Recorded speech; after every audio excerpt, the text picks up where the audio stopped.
Good morning. On your way here, some of you on the drive, maybe Pete when he was driving up from Eau Claire and he was going through the fog this morning, you came up with a very brilliant idea, an idea that the whole world needs to have. You want to turn it into a business and you want to become a millionaire. So the question is, what are your first steps in doing that?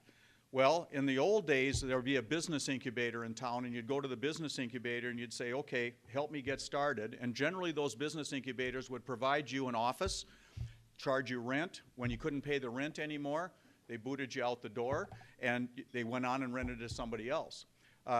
Nowadays, with computers and being able to work out of your home, the idea of having a business incubator has changed considerably in terms of the format of how you help startup businesses get up and running. So it's not only the issue about office space and maybe the talent. Maybe you need an attorney to decide whether you're an LLC or an INC. You need an accountant to help you with your tax situation. But basically, when you start up a business, everything boils down to show me the money. Where do I get the money for me to be able to start up? So what do? You normally get up, you walk and go to your local financial institutions, and generally the first thing they're going to ask you is, let me see your business projections. I want to see what your revenue is going to be the next couple of years. I want to see what your balance sheet's going to look like.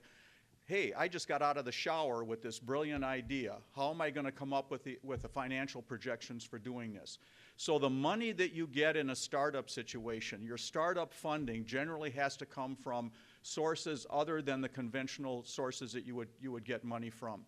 And if you're going to approach those sources, I will tell you, having done this for a number of people, including myself, is you have to start out with a story that's compelling enough to get people's interest so they're willing to write you a check without having to have financial projections and balance sheets and money already in the bank.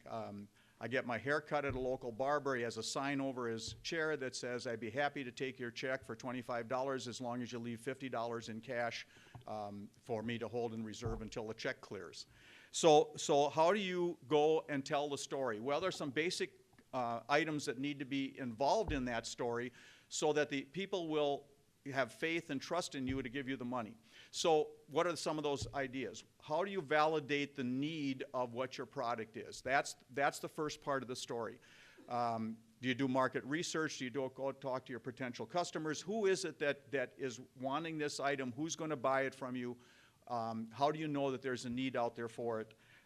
Can that item and its concept be protected? How much money do you need to have?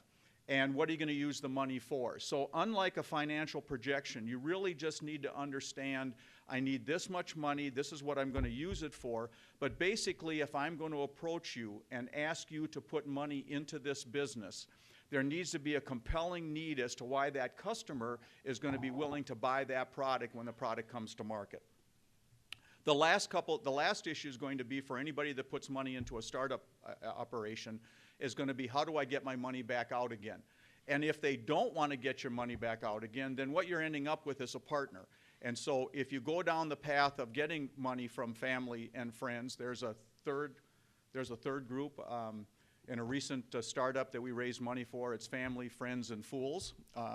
And so if you can convince a family member or a friend or an acquaintance that this is a good idea, then one of the things that they may ask you is, how do I get my money back out? And that's something that you have to decide when you start a startup business is, am I taking this money long-term or am I taking the money short-term? Normally, all of this information would be incorporated into your business plan. But again, you just got done driving through the fog this morning. You got this brilliant idea.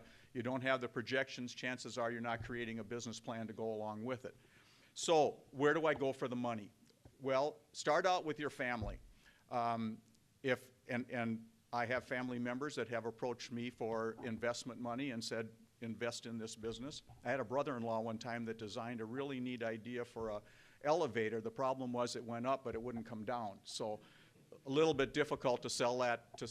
It went up really neat. It just didn't come down. So the idea is if you approach your family members, what are the kind of questions they're going to ask you? What are they going to be looking for? Generally, they're going to want to know if you put your own money in. So if you're a startup person, a startup company, having skin in the game is something that's critical not only for your startup funding sources, but the future sources are going to want to make sure that if there's a risk to be taken, you as the owner of that startup company is willing to take the same amount of risk as you're asking your future investors to take.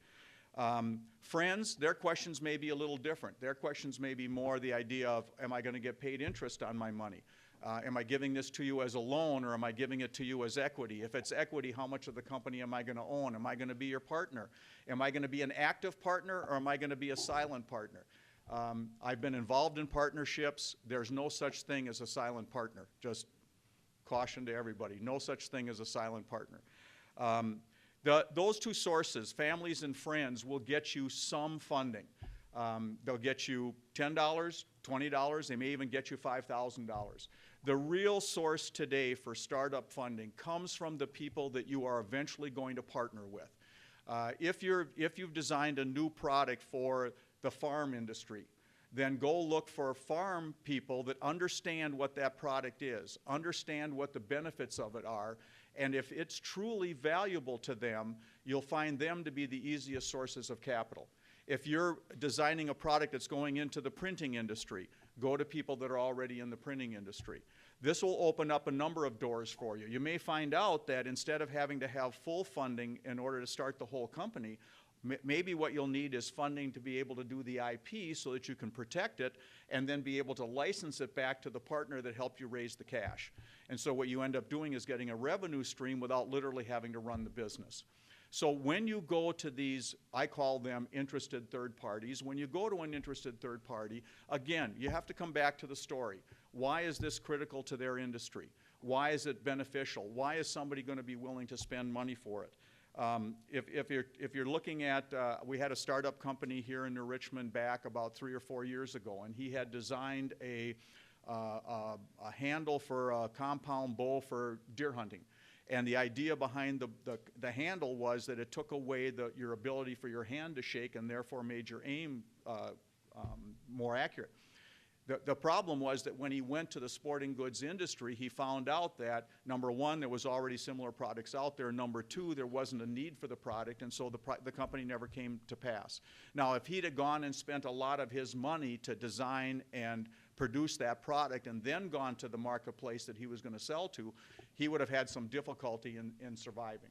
And so vetting the startup money through the marketplace that you're going to serve is extremely important. There's a local company that has designed an aircraft engine. It's a diesel engine. I've been involved with them in startup money, and almost to a fault, every one of the initial investors in that company were pilots. They were people that understood what the value of it was. They understood that there was a need in the marketplace, and for them it became as much an emotional investment as it was a financial investment. And those are the people that are going to be able to give you money without you having to have all the financial projections, all the business plans in place. And then once you've gotten past that part of the funding, then things become a little bit easier. The thing to be aware of when you do go out for third-party interested investors, what do they want out of the investment? Are they looking for just equity and the ability to get a return on that investment? Is that return meant to be short-term or long-term? If it's a long-term return, that's the best kind, that they're willing to put their money in and they're not looking for something to happen in 2 or 3 or 4 years.